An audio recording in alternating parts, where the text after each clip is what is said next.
So let's look at an example of a student and the types of responses that we could create, or the types of consequences we can create for this student using operant conditioning. So we have Cynthia. Cynthia is a problem student. She doesn't do her homework, and when she does, it's only half finished. She acts out in class, refusing to follow the rules and cracking jokes at the teacher's expense. Her teacher, Mr. Green, is at his wit's end. How can he deal with Cynthia?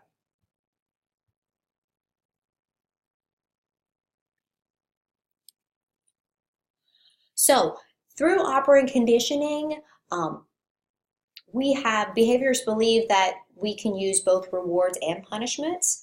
And so two major categories of responses to a person's behavior according to behaviorism is reinforcement and punishment.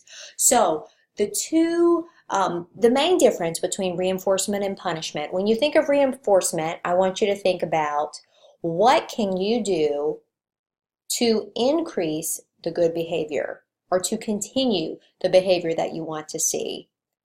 Punishment are things that you can do in order to decrease the behavior. Okay? Reinforcement, you are doing something in order to increase good behavior. Punishment, you're doing something to decrease bad behavior. That's the main difference. So, reinforcement increases a good behavior like a reward. How can Mr. Green reinforce good behavior? Okay, so what are some things that he can do to reinforce good behavior? Could he give her some type of incentive, some type of motivation? How can he motivate her? What could he say? Could he say if you're doing your homework by a certain on time, maybe you'll get points. Maybe you'll have some type of reward if you do your homework every day for the entire week. Maybe you can have lunch in my classroom. Maybe you can sit in my chair. Maybe you can be my special helper, etc. Punishment. It's meant to decrease bad behavior. So, should Mr. Green punish Cynthia? If so, how do you think he should punish her?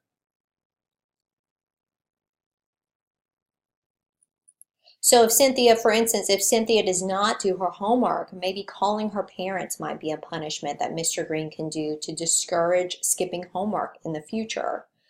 So punishment, doing something to decrease the bad behavior. So now reinforcement and punishment can then be divided into two categories.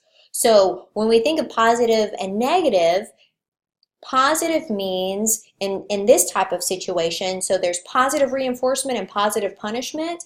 That just means adding something. So what can you add on in order to get the behavior that you are desiring? So for instance, if I am giving Cynthia positive reinforcement, what can I give in order to increase her behavior? Okay, in order to increase that good behavior. Negative means taking something away. So negative reinforcement would then be, what can I take away that Cynthia does not like in order to increase that good behavior? Because at the end of the day, we want her to pay attention, we want her to do her homework. So what can I take away that she does not like in order to see the good behavior that I want to see? So Mr. Green has 4 ways that he can react to Cynthia's behavior through 2 different types of reinforcement and 2 different types of punishment. So through positive reinforcement, you're giving something, giving the student something he or she wants. So for instance, if she does her homework, and even if the questions are wrong, maybe he can give her an A for effort. He's giving her something she wants, a good grade, to reinforce that good behavior, to do that homework, giving her a good grade when she's doing her homework. Negative reinforcement, okay? So what can I take away that Cynthia does not like in order to encourage her to do her homework? taking something away that she does not like. So for instance, if Cynthia does all of her homework assignments, then Mr. Green can drop the lowest grade. He's taking away something she doesn't want, that lowest grade, to reinforce that good behavior. So presentation punishment. So presentation punishment is the same thing as positive punishment.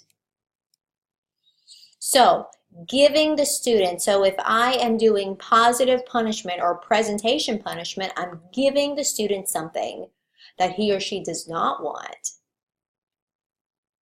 in order to stop the bad behavior. So for instance, maybe he can give her detention for not following his class rules, giving her something she doesn't want in order to punish that bad behavior. Removal punishment is the same thing as negative punishment, where we take something away, taking something away that the student does want this time in order to decrease that, that bad behavior. So he can ban Cynthia from going to a school field trip because she doesn't obey the rules. He's punishing her bad behavior by taking away something that she wants. She really wants to go on the field trip, so he's going to take that away in order to stop the behavior that he's wanting to stop. He's punishing that bad behavior. So here's another fun video on negative reinforcement versus punishment. If you want to take a couple minutes to view that. This is a clip from the Big Bang Theory. So punishment involves decreasing or suppressing some type of behavior. And consider presentation and removal punishment, or positive and negative punishment. Are they used in 21st century schools? If so, in what ways? So something to think about. So how can we then apply behaviorism in our classroom? Specify desired behaviors at the onset, at the beginning of the year, setting that tone, letting your students know, giving them those clear expectations. These are the behaviors that I expect to see in my class. Okay? Making sure that all students regularly receive reinforcement for desired behaviors. So giving those rewards whenever you do see good behavior.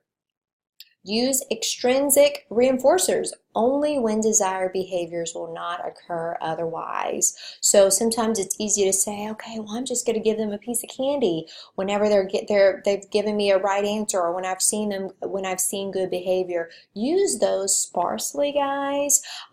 It doesn't always have to be something tangible. Think about something. Maybe think about what they're interested in. Maybe if you get all of your work done on time, maybe you can pick up your favorite book, or maybe there's an interest in, maybe you can give them screen time, for instance, at the end of class if they've done all of their work on time.